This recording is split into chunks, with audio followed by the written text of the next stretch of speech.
आप देख रहे हैं दी एक्सपोज न्यूज़। मैं अमय मेहता। जैसे कि हम आज पूरे भारत में देख सकते हैं, संसद से लेके सड़कों तक किसानों का जो आक्रोश है वह दिखाई दे रहा है। जो बिल पास हुए हैं किसान उसके अगेंस्ट हैं। तो क्या ये पूरा मामला है? और आज हम जानते हैं सुशील त्यागी जी से। जैसे कि बता दें, ये एग्रीकल्चर इंस्टीट्यूट ऑफ अल्मोड़ा के चेयरमैन भी है और भाजपा के कार्यकारिणी के मेंबर भी हैं। तो मेरा पहला सवाल आपसे ये होगा, सरकार ये कहती है जो बिल आया है ये किसान के हित में है, पर किसान इसका विरोध कर रहे हैं, तो इस बारे में आप क्या कहना चाहेंगे? नहीं, किसान बेसिकली विरोध नहीं कर रहा। विरोध तो कुछ ऐसे राजनीतिक दल जिनको जनता ने लोकतांत्रिक व्यवस्था से नकार दिया है, वह लोग विरोध कर रहे हैं। आज़ादी के बाद नरेंद्र मोदी जी के नेतृत्व में चलने वाली ये पहली सरकार है जिन्होंने हिंदुस्तान के किसान को उसकी उपज फसल को देश के किसी भी कोने में बेचने का अगर अधिकार दिया है तो वो एनडीए की सरकार ने दिया है, मोदी जी की सरकार ने दिया है। एक किसान अगर अपनी फसल को कर्नाटक, पंजाब, उत्तराखंड कहीं भी बेचना चाहता हो तो उस पर मंडी का कोई शुल्क नहीं होगा। तो इससे किसानों की वाजिब जो दाम है फसल के वो मिलेंगे। तो इसमें विरोध कहाँ से हुआ?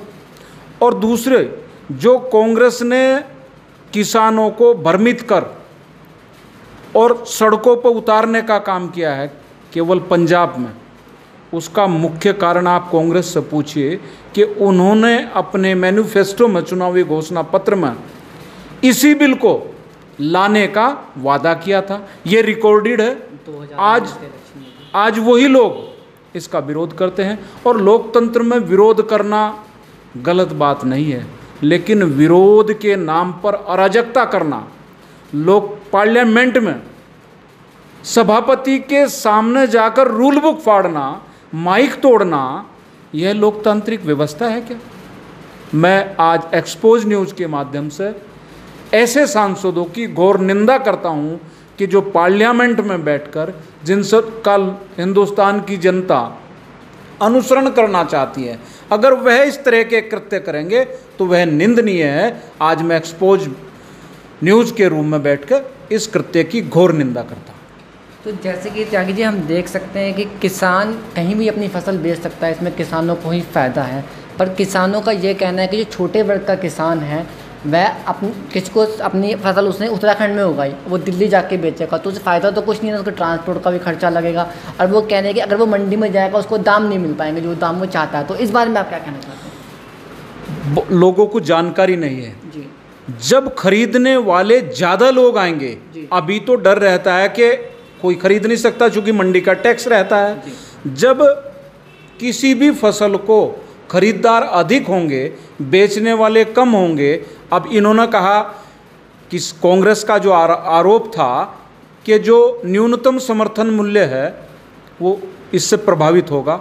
अभी आपने देखा होगा कल रबी की फसल के जो 5-6 चीज़ों के सरकार ने दाम बढ़ाए, कहाँ प्रभावित हुआ? अगर आज़ादपुर मंडी में सब्जी उत्तराखंड से जाएगी तो वहाँ के व्यापारी डायरेक्ट लेंगे। भगवानपुर का जितना भी एग्रीकल्चर सब्जी का क्षेत्र है वहाँ वो अपने ट्रक लाएंगे। चाहे आप नारसन बॉर्डर पर ट्रक लेकर आओ तो कौन रोकने वाला है? अभी तो मंडी का टैक्स है। तो दिक्कत कहाँ है? मुझे तो ये समझ में नहीं आ रहा। किसान तो कोई विरोध नहीं, किसान तो सब पक्ष में है। ये राजनीतिक जो लोग हताश और निराश हैं, जिनकी अपनी ज़मीन खिसकी हुई है, वो लोग महज इसका विरोध करने रहे हैं। आने वाले समय में आप देखना इस बिल के कितने लाभ हिंदुस्तान के किसान को मिलने वाले हैं। त्यागी जी, एक प्रश्न मेरा ये भी होगा, जैसे कि हम कहते हैं कि व्यापारी है वह किसानों से डायरेक्ट कांटेक्ट करेंगे, ठीक है ना, पर मंडी तो इसमें ख़त्म हो जाएगी ना। मंडी में तो कोई माल बेचने ही नहीं आएगा, इसमें मंडी को भी तो नुकसान है। ये किसने कहा कि मंडी ख़त्म होंगी? विकल्प मिला है किसान को, वो चाहे तो मंडी में बेच ले और उसको ज़्यादा अगर मुनाफा चाहिए तो वो अपना इंटरनेट या जितनी भी सोशल मीडिया के माध्यम से बाज़ार भाव देखे कि हिंदुस्तान में कहाँ किस चीज़ का, आज प्याज का दाम यहाँ कर्नाटक में अगर सस्ता है तो वो कर्नाटक से खरीद ले। वहाँ के व्यापारियों को ज़्यादा, मतलब जहाँ अधिक पैदावार है उस अधिक पैदावार को जहाँ ज़रूरत है जिस स्टेट में, वहाँ बेचने का एक अधिकार है। देखो मैं सीधी सी भाषा में आप बताता हूँ, कहीं देश में किसी कोने में बाढ़ आती है और कहीं सूखा पड़ता है। जैसे अटल बिहारी वाजपेयी जी ने एक नदियों को जोड़ने वाली प्रक्रिया लाई थी, उसका मेन काम हमें जी ये था कि जहाँ सूखा है और बाढ़ का, जहाँ बाढ़ आती है उस राज्य का पानी वहाँ तक ले जाया जाए। मेरा मतलब ये है कि हम उत्तराखंड में और उत्तर प्रदेश में गन्ने के सबसे बड़े उत्पादक हैं। अगर हम इसको दूसरे किसी स्टेट में ले जाएं तो क्या मनाही है। हम पंजाब गेहूँ सबसे बड़ा एक राज्य है, हरियाणा और पंजाब, वहाँ का गेहूँ राजस्थान में चला जाए, वहाँ का गेहूँ उड़ीसा में चला जाए, दिक्कत क्या है। कुछ बड़े बड़े घराने जिन्होंने जो ट्रेडिंग का काम करते थे वो लोग दुखी हैं, जैसे महाराष्ट्र में है, जैसे पंजाब में है, वह परेशान हैं क्योंकि उन्होंने एक कॉकस बनाया हुआ था किसान के ऊपर। अब बहुत सारे जो व्यापारी हैं वो आएंगे, किसानों से मोल भाव करेंगे और ले जाएंगे। तो अनंतो गत्वा भारत का किसान छोटा हो या बड़ा हो, लाभ तो अनंतो गत्वा किसान को ही होगा। दिक्कत किस चीज़ की है, ये हमेशा कहते हैं कि साहब इसमें कोर्ट जाने की वो नहीं, आप जिले के जिलाधिकारी के न्यायालय में जाइए, बहुत सारे वाद सुनवाई नहीं होती क्या। सिविल के जितने मैक्सिमम वाद जो हैं वो मजिस्ट्रेट, एडीएम, एसडीएम की कोर्ट में जाते हैं, क्या दिक्कत है। नहीं, पहले उनका ये कहना था कि मंडी में अगर कुछ गड़बड़ी होती थी तो हम कोर्ट जा सकते थे। उनका ये कहना है कि हम इसमें तो भी हमें दिक्कत, तो वो तो सब खुले हुए हैं, विकल्प कौन मना कर रहा है। ये तो गुमराह करने वाली बात है।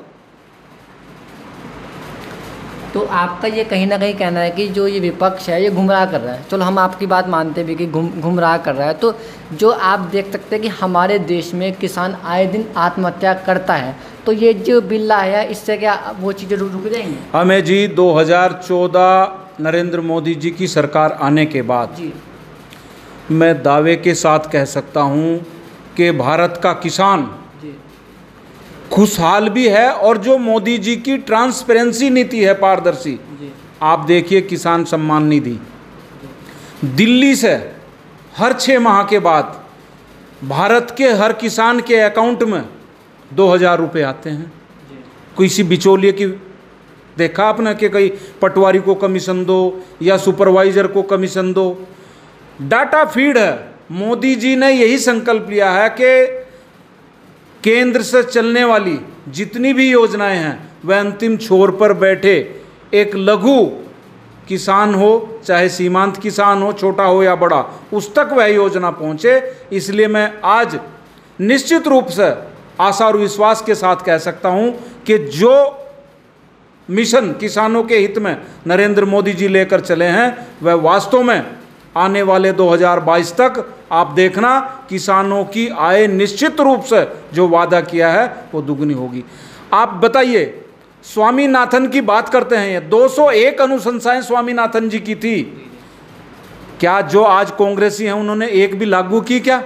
मैक्सिमम स्वामीनाथन की रिपोर्ट आज मोदी जी की सरकार लागू कर रही है। और यही 3 किसान बिलों में भी स्वामीनाथन जी ने कहा था कि भारत के किसान को एक बड़ा बाजार मुहैया किराए की उनको उपलब्ध किया जाए, जिससे वो अपनी फसल को जहाँ चाहे वहाँ बेचना। ये स्वामीनाथन जी की रिपोर्ट थी। आज ये विरोध करते हैं, एक तरफ कहते हैं कि स्वामीनाथन जी की रिपोर्ट लागू करो, दूसरी तरफ जब सरकार करती है तो विरोध करते हैं। क्या है इनका। मेरा आपसे एक सवाल ये भी होगा, एक ये नॉर्मल एक आम आदमी जनता भी सोचना चाहती है, जो प्याज 20 रुपये का निकलता है वो 100 रुपये का हमारी थाली में आते आते तक पहुंच जाता है जमाखोरी के कारण, क्या अब जमाखोरी नहीं होगी। जो व्यवस्था थी, ये मैं मानता हूं कि किसान अपना 10 रुपये में बेचकर वही 30 रुपये में बाजार में बिकता है। इस सारी व्यवस्था को ठीक करने में एक समय तो लगेगा, और उसी व्यवस्था को व्यवस्थित करने का काम नरेंद्र मोदी जी कर रहे हैं। निश्चित रूप से भरोसा रखना।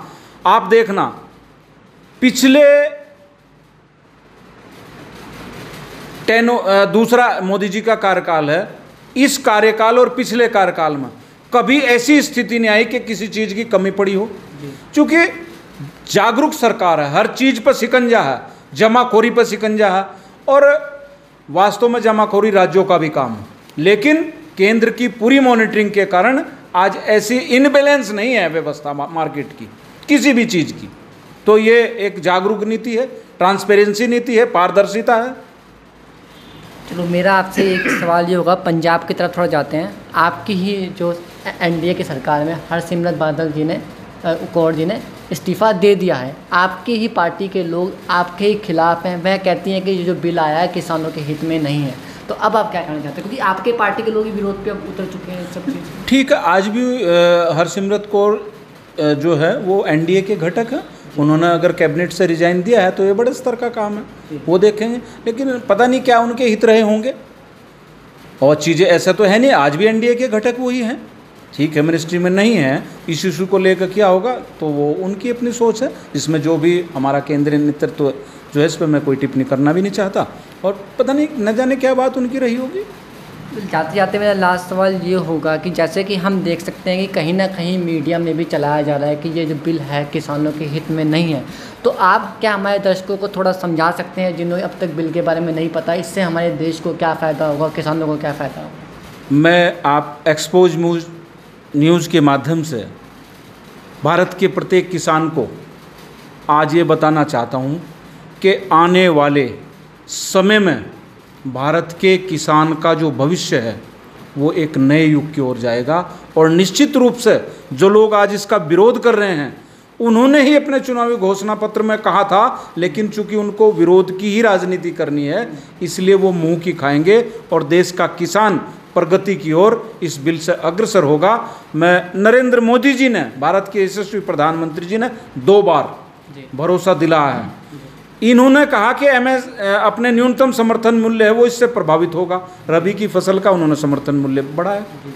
तो ये केवल विरोध की राजनीति और कुछ नहीं है।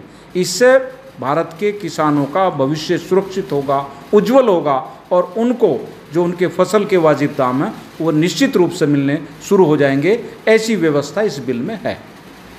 तो जैसे कि आप देख सकते हैं हमारे साथ सुशील त्यागी जी कहते हैं, वह खुद एक किसान हैं और किसान के बेटे हैं, तो वह किसान का दर्द समझ सकते हैं। तो हमने आज इसीलिए उन्हें अपने कार्यालय में बुलाया ताकि जो चीज़ें इस समय जो देश में चल रही है, किसानों के जो चीज़ें सामने आ रही थी, विरोध कर रहे थे, तो हमने सोचा कि उनसे कुछ सीधे सवाल करते हैं कि इस जो बिल आया है इस बिल से किसानों को कितना फ़ायदा है। धन्यवाद।